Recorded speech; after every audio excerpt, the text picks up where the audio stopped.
Tyson Summers signed the last of the documents Jason gave him. They were necessary if Jason was to handle this particular contract. This contract was one of the largest for which Ty was responsible. It involved the assets of Wilson Graves, a billionaire investor and entrepreneur. Wilson, call me Willie. Graves loved nothing better than to use his money to use other companies for hostile takeovers, buying up their shares and gaining control. Once he did it, it was deliverance, deliverance, deliverance. By doing so, he increased the value of his own investments. Damn those who suffered while Willie made his money. As his attorney and legal advisor, Ty was skilled at keeping Wilson's dealings honest and out of trouble with the SEC and other federal regulators, who were keeping an eye on people like Graves, while allowing him to make even more money. And the more money Willie made, the more money went into the coffers of Summers, Reinhardt, and Haynes. Inc. Jason also invaded the portfolios of other clients, and for the remaining 2 weeks he had full control of the situation. This would complete the 3 months it had already taken to transfer all of Ty's clients. Besides his own special clients, only Jason, Stacy Reinhardt, and Clayton Haynes knew that Ty was retiring. Ty told himself once again that it was time. Time to let go and take some time for himself. After all, he was one of the founding fathers of the firm, and he, along with Stacy and Clay, grew it from a small law firm to one of the largest and most influential in Columbus, Ohio. It took up much of his time, and over the course of their 20-year marriage took a toll on their personal lives, his and his wife Bridget's. Last month, he and Bridget celebrated their 20-year anniversary together, and they had 2 children, Jake, 19, and Tessa, 18, both now in college and doing well. Bridget had been a good mother and wife all these years, and Ty did everything he could to make sure they had everything he could give them. Their house was large and beautiful. The children went to the most expensive schools, and they had everything they needed to live a proper life. Bridget was still beautiful and remained so with the help of her spa and health club. She drove her Volvo convertible and loved the way her long blonde hair blew in the wind and played the radio as loud as any teenager. Over the past year or two, the only thing Ty found wrong with their lives was that Bridget was no longer interested in making love. Ty's sex drive was still active, and he was disappointed by Bridget's disinterest.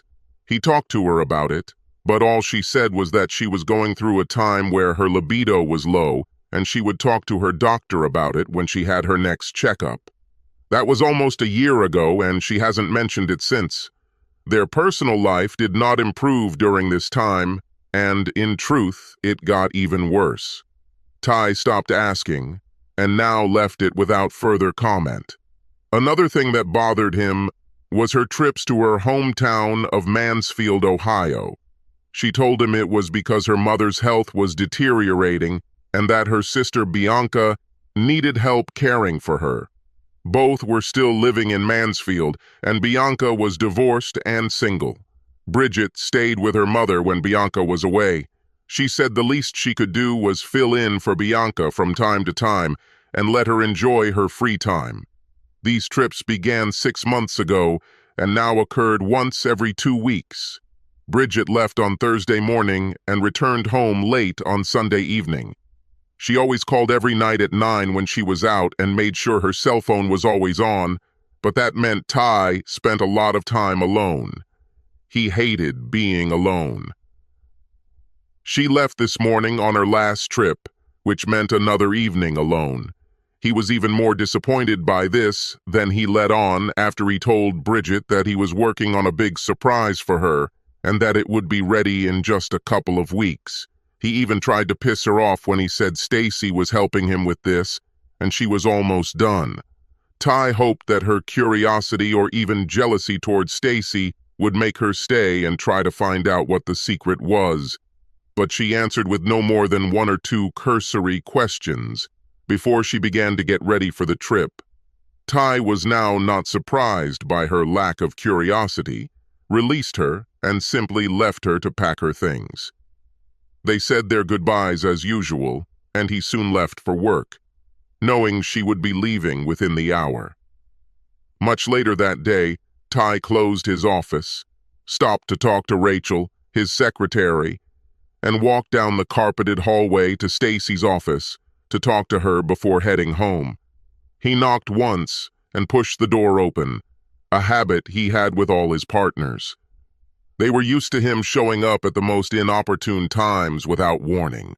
"Hey, Stace, ready to wrap things up for today? I'll buy it if you want something cold. I'm in no hurry to return home to an empty house." "Hello, Ty. I'd love to, but Roger's expecting me tonight. We are going to the school play. Rog Jr. stars in Pirates of Destiny. Sounds terrible to me, but Rog says it's cool." "Okay, it's your loss." But his smile belied the comment. "No, I don't blame you. I remember my children and their games. No matter how bad they are still your children, and they cannot be bad. We have prejudices, but we are allowed to. We don't know any better. We're parents." Stacy laughed and nodded. At 46, she was still a pretty woman and happily married for the second time. This one has lasted for the last 10 years. Ty knew her husband, Roger, and liked him.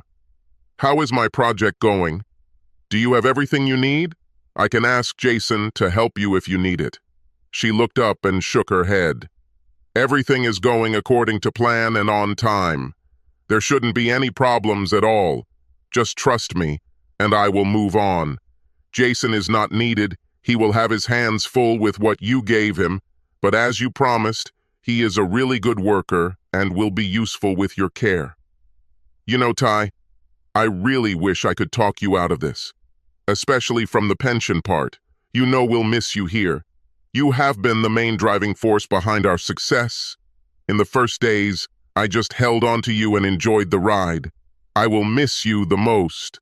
Are you sure you won't change your mind about retiring?" "No way. And don't underestimate yourself, Stacy.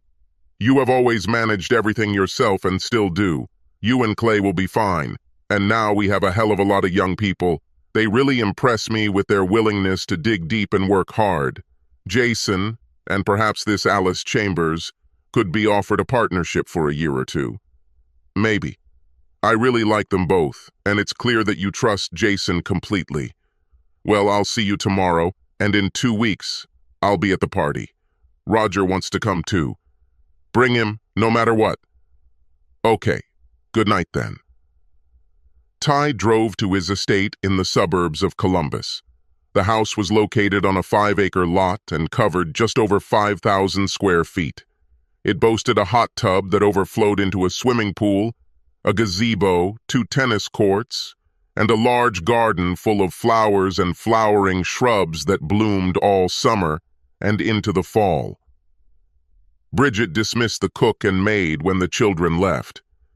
He mentioned that the house was really too big for the two of them, and Bridget said she agreed. She didn't commit to it, but said she knew it was time to think about moving into something smaller. Maybe they should give the kids a couple more years, she said.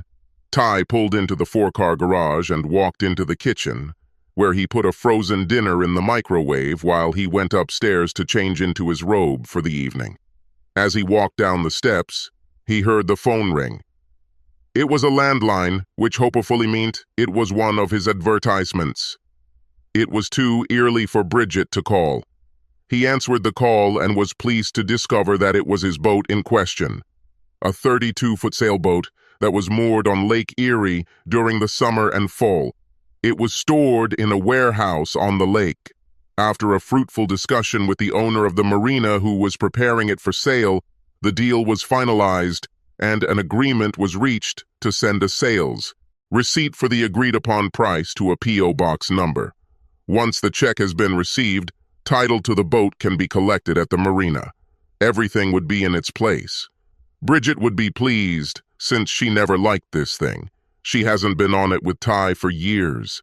Now that the boat was sold, and his Jaguar and Audi were promised to the auction winners at a high price, there was nothing to worry about. By this time, 2 weeks from today, everything will be ready, and his retirement can officially begin. Selling the house may take a while, but by then he and Bridget will no longer be in the house, so the realtor can show it without worry. The new, smaller bungalow was now his, and he had already moved some of the furniture into it. Any additional furniture needed could be purchased at any time. Ty ate the frozen dinner without tasting it and decided to just lay back and tune out the mindless TV. He took a cold bottle of Miller Lite into the living room and decided to watch some adult movies. Now that the kids were gone, he had all the channels on, and he switched to the adult channel and found some story about a hotel where everyone was there just to have sex with everyone they could find. For women, this was not a problem. They all had gorgeous breasts and perfect asses. All the guys were 6'5", built like Arnold Schwarzenegger and hung like horses, so they had no problems either. As the film progressed, Ty began to wonder why they were all doing the same thing the same way, looking at the camera while moving. No imagination, just excitement. He couldn't get excited enough to take matters into his own hands. At 9, Bridget called. Ty replied, "Hello, Bridget. Any problems getting there?" "No problem, honey. Easy trip. Mom is a little better, but Bianca is stressed. I can stay a little longer if you don't mind." These words made Ty's stomach clench, but he suppressed the discomfort and answered in a calm voice. "Of course. Whatever you think is best. I'll just stay at work a little longer because it's lonely here without you. But what about Monday? Do you need anything? Do you have enough money? Looks like you didn't take much with you." "Oh dear, it's okay. It's because I have a lot of things here that I left when I left. I'll be fine, so don't worry. And by the way, how's this surprise going? I can't wait to find out what it is. I don't think you care at all. You weren't very interested this morning before I left for work, but since you asked, everything is going exactly according to schedule. Stacy is almost done with her part and the rest is already in place. You will really be surprised." "I cannot wait." "Okay, honey. I'll call you tomorrow evening. Behave yourself. You too. Just remember that I love you. Good night, sweetheart." Ty once again noted to herself how impatient she was to end the calls and hang up, and she did not respond to his "I love you" with anything other than a wish for good night. Well, maybe she was busy with her mother. The thought made him smile. Her mother was a real bitch. She never cared about him and didn't even make a secret of it. But that wasn't a problem since Ty didn't like her either. She, like Bianca, divorced her husband for adultery. This entire family was dysfunctional at best. So the rest of my weekend alone continues. Ty thought to himself. To keep himself occupied, he called the children, talked to them for an hour or more, reminding them of his call to come in 2 weeks, and then simply allowed himself to relax. He fell asleep on the couch and woke up in the middle of the night with a stiff neck. He went to bed and fell into a dreamless sleep. The next 2 weeks went by as usual. Ty worked to finish all his business and make sure Jason was on top of everything. He spent much of that second week calling his clients and informing them of his upcoming resignation. For the most part, they were happy for him and willing to work with Jason. Some wanted reassurance from either Stacy or Clayton, and he made sure they were contacted right away. Everything was ready for that last Thursday when Bridget would leave for Mansfield. Ty managed to keep his upcoming retirement a secret from Bridget, as planned. She rarely asked about his work, so it wasn't much of a problem. Besides, she forgot about the surprise, and Ty didn't bring it up again. He would mention it on Sunday morning when she called him to tell him she was leaving, especially if she decided to stay longer again. Either way, Ty was ready. Friday was Ty's last day of work, and it was a hectic day. She and Rachel worked together, cleaning the house and handing paper files to Jason. A few more phone calls, and then he told Rachel to transfer all his new calls to Jason. As part of his plan, He gave Jason his own secretary, and Rachel worked with him.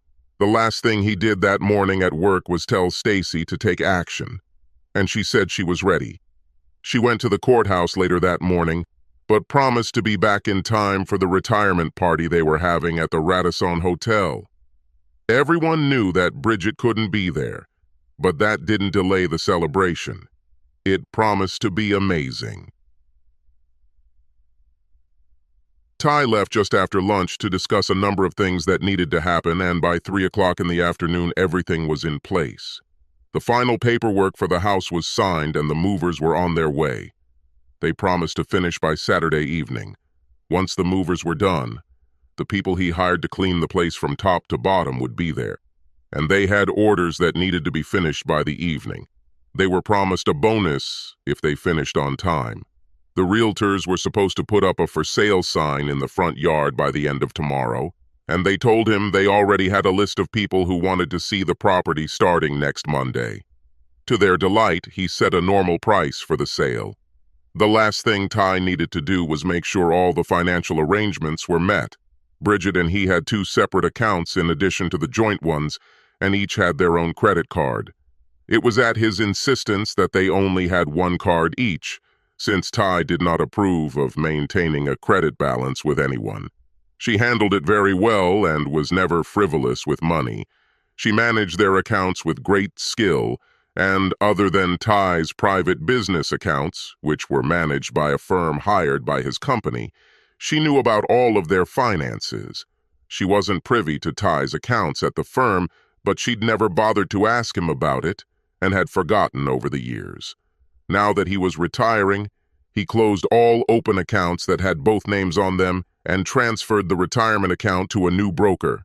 Ty intended to handle all of their joint business in cash for the near future, or at least until they work things out. Since the new home will be out of state, the accounts will also be outside the U.S. There was no reason to open bank accounts in the States, since he had no intention of returning anytime soon. He had already opened an online account with an international bank that had branches in Europe and South America. Ty was confident that Bridget would have no problem making the switch. She was very smart in money matters. Finally, he made sure that the tickets were in hand and the destination was confirmed. Ty thought about how the 2 of them would spend the next few months at a beautiful resort in Costa Rica. Sun, sand, swimming, sailing, horse riding, you name it. They had it all. Ty made one trip to the resort alone to convince him that the brochure was real, and then told Rachel to book the trip and make reservations. He wanted everything confirmed by the time he retired. It may be worth noting that Tyson was a very wealthy man and accumulated a lot of money over the years. He handled many high-profile cases with wealthy clients. Because he was very good at what he did, his clients recognized his value and paid him handsomely. He invested his earnings in high-yield accounts and did very well over the years. As a lawyer, Ty knew the law and legally transferred most of his money to offshore accounts outside the United States. They were still intact. Again, Bridget knew nothing about these accounts, and that was part of the surprise. If that were the case, she would be amazed at how much they cost. Of course, this money was located across state lines and was not subject to U.S. tax laws or U.S. courts. When the day was over, Ty drove to Radisson for his retirement party. Bridget knew nothing about his resignation, and therefore about this party, since everyone had given him a firm promise to keep it a secret. She'd been trying to get him to think about retiring, but missed the opportunity last year. However, his retirement should have made her happy, since she always complained about the time he spent at work. He told them all that it was to be a surprise for Bridget, and that his plan was to tell her everything on Sunday evening when she returned home. Ty was confident that she would be home on Sunday, because he intended to start the surprise the morning she called. This was his plan, and so far, everything had been going perfectly. The party was a lot of fun. Ty danced with all the women and talked with all the men, and they recalled past stories about their most interesting affairs. Jason was there, and he spent most of his time next to Ty to make sure nothing important escaped his notice. Tyson really liked this guy. He was going to be a real asset to the firm. Stacy and Clay were there with their spouses, and Ty talked to them for a while. Stacy and Jason were the only ones who knew about all of his plans, and they were sworn to secrecy as his official lawyers. "Are you sure everything is ready? She'll be home Sunday night, and I want to make sure she's surprised. Do you promise?" "Everything is ready to go, Ty. Just relax. I have receipts and amounts clearly documented, so she will be surprised and you will be pleased, I'm sure. She'll really enjoy being surprised like this," Stacy whispered sarcastically. I laughed. "She will definitely do it. I think it will be great. By the way, I bought tickets to the resort and we are leaving for Costa Rica on Sunday evening. It will be relaxing and entertaining, and I fully intend to enjoy it. I'll call you as soon as I have a permanent number, but in the meantime, my new cell phone will be active. You and Roger should do something like this yourself. Maybe one day. Right now, I enjoy what I do too much to quit." "Well, it's up to you to decide. Be sure to tell Clay that I'm sorry for not including him in all of our plans." I stayed until almost midnight before I finally left. I missed Bridget's call, but she must have left a message. I drove home, went inside, and sure enough, the message light was blinking. I pressed the right button and listened. "Ty, where are you? You never miss my calls. Look, I'm going to my mom's tonight, so don't try to call me there. I don't want to wake her if she falls asleep. She is so tired all the time and needs rest. I'll call you tomorrow evening, so please be home. Good night, baby." Well, almost as Ty expected. She won't call tonight now that she left her message. He spent the rest of the evening packing his clothes and making sure all of Bridget's things were packed as well. He didn't have much time until Sunday evening, and Ty didn't want to make any extra trips before the movers arrived tomorrow. Since Bridget did not intend to return home before all the moving was completed, he packed her things very carefully and carefully. She wouldn't have anything to complain about. He took his time and did everything right. He intended to stay in the bungalow overnight and ensure that all calls were forwarded to his new mobile starting tomorrow. Once he had everything moved into the bungalow, Ty finished, made a phone call to make sure the last part of the surprise was in place, and then went to bed. He was pleasantly tired from the party and on edge from everything that was going to happen in such a busy schedule. As he fell asleep, he hoped that nothing unexpected would happen. On Saturday, the collection and removal of furniture from their home began. It was a little sad, but Ty shrugged and left the movers to their work. He was going back to the bungalow to meet their children. They were arriving around noon, and Ty needed to discuss his plans with them so they wouldn't be too surprised. He hinted to them about his resignation, but not about his plans for Costa Rica or anything else. Now is the time to bring them up to speed. He had to do this with their promises not to call Bridget and ruin his surprise. He thought they wouldn't mind it. When they arrived, he invited them inside and sat them down to begin bringing them up to speed. He kept it short and to the point, and when he was done, he answered all their questions and gave them details when they asked for them. Neither Jake nor Tessa were happy with what he was doing, but he assured them that their college education was taken care of and that they would always be welcome home, no matter where that was. He assured them that his retirement was something he and Bridget had discussed and agreed that now was the right time. They wanted to talk to Bridget, but he made them promise to wait until Sunday evening when she returned home. In the end, they agreed. They all went out to dinner that night and were silent when Ty answered Bridget's 9 o'clock call. She was brief as usual, but didn't mention staying longer, so he was still waiting for her on Sunday night. After the call, the children discussed his plans again and wanted to make sure that he still wanted to continue in the same spirit. He assured them he was fine. And when they went to bed in the spare twin room, he made a phone call to make sure the movers had finished and the cleaning crew had started work. Everything went according to plan, and Ty was pleased. One last call, and he was done for the night. Sunday was a day when there was little to do, and almost everything was ready. He checked the house and found everything in place. The movers and cleaners left the place spotless and ready for showing. He returned to the bungalow and waited for Bridget to call, telling him that she was ready to leave. He expected her to call at her usual time between 10 and 10:30. The kids had left to be with their friends, so Ty was alone when she called.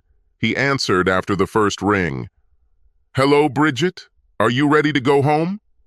Ty waited for her answer, already starting to get nervous. "Well, yes and no, Ty. I would really like to stay a few more days to give Bianca a little more time to do some things. Would you really mind if I did this?" Her voice was tense, as if she expected him to object. She should have known he wouldn't like her request. Ty heard those words, and for the first time felt the anger he had been holding in for the past few months, trying to break free. Did she want to stay a few more days? Why? Well, now he knew, didn't he? He'd known about this for over 3 months, long enough to start planning his surprise. Now it's time to put your surprise on display for everyone to see. Now it was time to do what he had been planning for the last 3 months. Once he knew for sure. Now is the time. When he made this decision, his anger finally came to the fore. He had held it inside for so long, and now he could let it go. With anger preventing him from speaking without shouting at her, he answered her request. "Well, Bridget, my love, why should I object? Just because you want to spend a few more nights with your lover, Kevin. Why should it bother me now, since you had sex with him and that other guy, what's his name?" "Oh yes, exactly, Ben." His voice was now choked with anger, and he had to stop himself from shouting at her. "You've been doing this for the last 6 months. Or was it longer? I just don't know for sure. But what the hell, this has been going on for a while, and you think I should have just pretend nothing happened?" There was silence on the other end of the line, followed by a sob, and then the phone went dead. Ty just stared at the phone in his hand as if it were a snake ready to bite. He realized that Bridget had hung up on her end, which was a surprise he hadn't expected. Finally, he placed the offending instrument on the table, his hand shaking with remaining anger. She hung up. He did not expect this, and he had nowhere to throw out his pent-up anger. As Ty fell into a chair by the table, his phone rang sharply. He just stared blankly as the sound bounced off the walls. He kept calling the burner phone he had bought for this purpose had no voicemail. Finally, he picked up the phone and pressed the talk button. "Yes?" That was all he could get out. His anger burned away with the sudden end of it all. He was in the mood for an argument or a squabble. A screaming fight between a cheating bitch wife and her scorned husband was what was supposed to happen, but her abrupt end to the conversation caught him off guard and poured his anger like a bucket of water onto a fire. Now he was numb, dead inside and numb from the pain he was holding back with his plan of action. Without a cathartic outlet for his anger and pain, he suddenly found himself helpless to stop the piercing pain that was squeezing his heart. Bianca's angry voice screamed at him from the tiny speaker. "Ty, this is Bianca. Don't hang up. Bridget is a wreck and almost hysterical. She flew out of here and drove away in her car. What did you say to her? What did you do, Ty? What the hell did you say to make her react like that? What the hell did you do?" Suddenly he had a new target for his anger, and this one was a full-fledged accomplice in Bridget's betrayal. This bitch was just as guilty as his cheating wife. "Well, Bianca, my loving slut of a daughter-in-law, I only told her to stay in your viper's nest for as long as she wants, so that she can spend extra time having sex with her lover, Kevin Clark. I know all about you two and your boys, you and Bridget and Ben Stinson and that asshole Kevin. I know about the motel you always use and the nights you spend together, just the 4 of you. It must be really confusing with the lights off. Oh my God, Ty, don't. You have to let her explain. Ty, it's not what you think. She doesn't love Kevin. It was just a stupid mistake, and I'm just as guilty as she is. Ty, Bridget loves you and only you. Don't do anything stupid now. You guys have something to live for. Please, Ty. Please wait until Bridget can talk to you. Please. Well, there won't be anyone here when she arrives. There won't be much talk, and I won't be the one waiting for her. But what the hell? She didn't care either way, as she wanted to stay longer so she could continue having sex with Kevin. She sure as hell hasn't had sex with me since she found good old Kevin. Now she will have as much time as she wants to have sex with whoever she wants. So you two sluts should have a lot of fun in the future. Ty, no. Don't say that, Ty. Oh God, no, please, Ty. It will kill her. She loves you so much it would kill her. Ty, you can't do this. You cannot. What about children? What will Tessa and Jake say, Ty? You can't tell them. It's too late, Bianca. I already told them. I told them the whole story and let them know how you two threw us out like trash. I told them what their mother had been doing all that weekend, when she told them both that she was taking care of her mother and giving her sister a break. FYI, they took it very well. Stacy took it harder than Jake, but they'll probably forgive her since she's always been a good mother, right up until the first time Kevin fucked her into forgetting about the rest of us. Ty, is there really no hope for you two? Are you going to throw away 20 years of a wonderful marriage over this? Ty, please think about what you're doing. Please. Oh, Bianca, bitch, I don't throw anything away. You and Bridget threw me and our children away. I didn't do it. Goodbye, Bianca, and say goodbye to your mother for me. She never liked me, and now she must be laughing her skinny ass off. Ty passed out, then looked around the small bungalow one last time. Bridget would love this, he thought to himself. He then laughed at the thought. He turned off all the lights, placed the spare keys on the table along with Bridget's letter, and walked out the front door. He closed the door, got into his rental car, and drove to Rachel's apartment. She was waiting for him in front of the building when he arrived. He got out, loaded her 3 suitcases into the back seat of the car, and then held the door open as she climbed inside. She smiled at him as he closed the car door. He walked around the driver's side of the car and slid inside. Well, Rachel, are you ready? She laughed and hugged him. You better believe it, love. It was hell to see you every day in the company, but not be able to touch you or talk to you. If Bridget hadn't left you and then given us this weekend, I don't think I would have been able to bear it much longer. Thank God there are cheating wives. She laughed again, and Ty started the car, heading into a new, happy life. Story Bridget. As I was about to call to ask Ty if he would mind if I stayed a couple more days, I had a strange feeling that I shouldn't do this.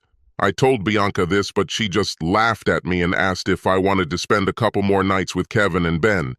I felt a pang of guilt, as I did whenever I thought about the time I spent with them both. But, as in the past, this attack could not survive my own thoughts of lust. I shuddered and picked up the phone. The conversation started as usual. Ty asked me if I was coming home. He sounded so normal, reminding me that this was a world Ty knew nothing about, and it gave me the courage to do what I knew I wanted. I went ahead with it by asking him if he would mind if I stayed a couple more days. When I did this, I looked at Bianca and her smile reassured me that I was doing the right thing. As I waited for his usual response to do what would make me happy, I once again thought to myself that Ty wouldn't mind and he would never know what I was really doing. I would never let him find out because it would hurt him too much. I loved Ty. I really did. But sex with him had lost its appeal for me, and now I found an outlet that allowed me to continue to love my husband, but enjoy sex with someone else. The one with whom I discovered a wild side of myself that I never expected. I was completely absorbed in the illicit pleasure he gave me. I was pleased with myself. my own pleasure making me eager to spend another night or even two with Kevin and Ben. I was already imagining our night together, and this thought made me feel warm. That is, until these words came out of my phone speaker and went straight into my gut, shattering my world. "Well, Bridget, my love, why should I object? Just because you want to spend a few more nights with your lover Kevin? Why should it bother me now since you had sex with him and that other guy, what's his name?" "Oh yes, exactly, Ben. Have you been doing this for the last 6 months? Or was it longer? I just don't know for sure." "But what the hell?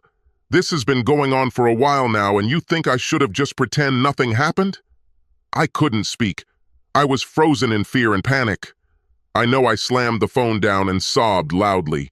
That's all I could get out before everything became clear to me. Oh my God, he knew! My life was over and I was about to lose the only man I had ever loved. I had to go home. I had to leave now to catch him before he could do something terrible. I grabbed my car keys and ran out of Bianca's kitchen. I started the car and pulled out of her driveway. I turned and headed toward the interstate and home. I had to go home. I had to. The trip usually took me 3.5 to 4 hours, but now I drove the car as fast as I could. I was immune to any threat from the police patrolling the interstate, and I didn't care about speed limits. I had to get home before Ty left me. I should have talked to him, told him that I loved him and that I was a fool. I did something stupid and selfish, but it didn't mean anything to me. Kevin and Ben don't matter anymore. I will never see them or Bianca again as long as I live. I would tell him about this. I would have left everyone else if he had stayed with me. Over and over I rehearsed the words I would use to convince him not to leave me. I was seduced by Bianca and her lifestyle, and my lack of sex drive was a problem that she said would go away if I allowed myself to go with someone I didn't have to please or care about. She convinced me that it would awaken my sex drive and benefit Ty. I was just going to try it. But then I was seduced by lust and the thrill of doing something disgusting. It revived me and I would take it back to my marriage bed with my husband. I was happy with this. It will work. Ty would accept the new me. He should have been. Then, 100 miles later, I asked the question Ty would have asked. Why didn't I get any of this lust? Why haven't we made love these 6 months since I started my affair? I didn't have an answer to this question. I had to come up with something. I should have thought. I was still trying to find the words to answer that question when I pulled into our driveway. I was surprised to see 4 cars parked in our driveway. I recognized the 2 cars as belonging to my children and was surprised to see them there. But almost as quickly a feeling of fear came over me in their presence. I drove around them on the grass, Breakhead, got out of the car and ran towards the house. At that moment, I saw someone get out of one of the cars and move to intercept me at the front door. I ignored the man and reached for my keys. He tried to stop me, but I pushed him aside and inserted the key into the lock. It didn't work. I tried again and again and again, but the key wouldn't fit.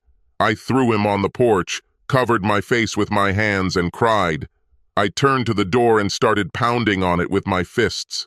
I pounded until the pain in my hands forced me to stop. I looked around and saw that the man who got out of the car was still standing there. He asked me if I was Mrs. Tyson Summers, and I nodded my head. Yes.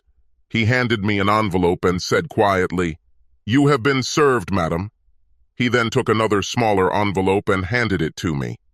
"These are the keys to your new home. The address is inside and the property is yours without encumbrance. Inside you will find all the documents and information you need." I took both envelopes and just stared at them. My mind was numb with sadness and pain.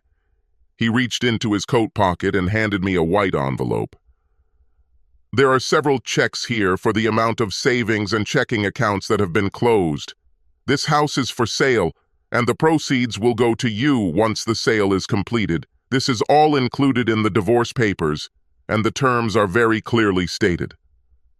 The man closed his briefcase and prepared to leave. He reached into his jacket pocket and pulled out a business card. "In case you forgot, That's the name of your husband's lawyer." He walked away and got into his car. He spoke to the man in the other car, whom I didn't recognize, before backing up and driving away. I was stunned as I held the envelopes this man gave me. I looked at the card and saw that it was Stacy Reinhardt. The name sent a flash of anger running down my spine, but it passed quickly. Stacy was only a problem in my own head. I knew this, but over the years I used it as a wedge to make Ty feel guilty. Understanding came now, but it didn't help when I looked up and saw her walking towards me. "Hello, Bridget. You don't look well today. I just wanted to warn you. Ty asked me to take care of business in his absence. In case you are interested and have a lot of questions, I can give you some answers. First, Ty retired as of Friday. We all threw a party in his honor. It was a great party and a lot of people came to celebrate. It's a shame you missed it, but apparently you had other, more important things to do, didn't you? Secondly, this house was transferred to a realtor for sale. A while ago, you signed a power of attorney with your name and Ty used it to transfer the title into his name. But don't worry, all the proceeds are for you. Ty left it to you during the divorce. He also bought you a nice bungalow, paid for and furnished. Your children will take you there. Finally, Ty gave me full authority to act on his behalf in the divorce and in all his affairs here in the States. Ty has left the country, and I believe he intends not to return for some time." She stood there, watching me, as I digested what she told me. It was as if every word she said was a hammer that drove a stake into my heart, deeper and deeper. I almost suffocated from the suddenness with which my life collapsed. I opened my mouth to ask questions, but nothing came out. I realized that I had been beaten by the person whom I had so easily blindly betrayed and disrespected. The man I knew deep down was the only man I could ever love. Now I had lost his love and had no idea what to do. Suddenly I felt more alone than I had felt in 20 years. I had my children and my life, but my anchor for everything I cared about in this world had left me. I have never felt so alone in my life. I can't understand why you did this to Tyson, Bridget. Having worked with him for the past 15 years, I know that he loved you and his children more than anything in the world. When he found out what you were doing, it almost killed him. Roger and I helped him through the crisis he was in and made sure he remained calm enough to make plans to deal with you. We made sure he didn't do anything stupid. Just so you know, he was contemplating suicide, but we talked him out of it by reminding him about his children. He is now with another woman who also helped him through the crisis caused by your actions. It doesn't matter who she is, she's just with him and will take care of him as long as everything goes his way. Tyson won't agree to talk to you, and he doesn't care if you resist the divorce. It will be in my hands, not his. So do what you want. Just know that Tyson is out of your life and will never come back. She turned and walked back to her car. Without looking back, she got into the passenger seat of the car and it drove away. I walked slowly down the driveway towards my children, who were standing together by the cars. I had to face them and listen to their anger and judgment, but I didn't really care anymore. I betrayed my husband, their father, and lost him, and nothing else mattered. Their anger at me wouldn't change anything. Nothing they could say or do could hurt more than the words I heard from Ty. God, how painful it is. And all he did was present the truth as he saw it. As I stood in front of Jake and Tessa, my grief brought me to my knees. Jake leaned over and helped me up, but there was no concern on his face as I looked at him. I saw anger, disgust, disappointment, but no concern. It was painful for me, and I started crying. And instead of hugging me, my daughter stood in front of me, with her arms crossed and her face a mirror image of her brother's. I told myself that I couldn't feel worse after losing Ty and my marriage, but the look on my children's faces told me in no uncertain terms exactly how they saw what I had done. And that was even worse. I cried for what I had lost while my children stood by and waited. They offered no consolation. I lost them, I turned and looked again at the house Ty and I had bought to start our family. I loved this house with all my heart and always felt proud when I returned home. Now it has disappeared. Everything has disappeared. My husband, my marriage, the love of my children, and the home we shared. What have I done? Why did I never think about the consequences of my actions? Why have I never thought about this? Now I will pay for this for the rest of my life. The consequences are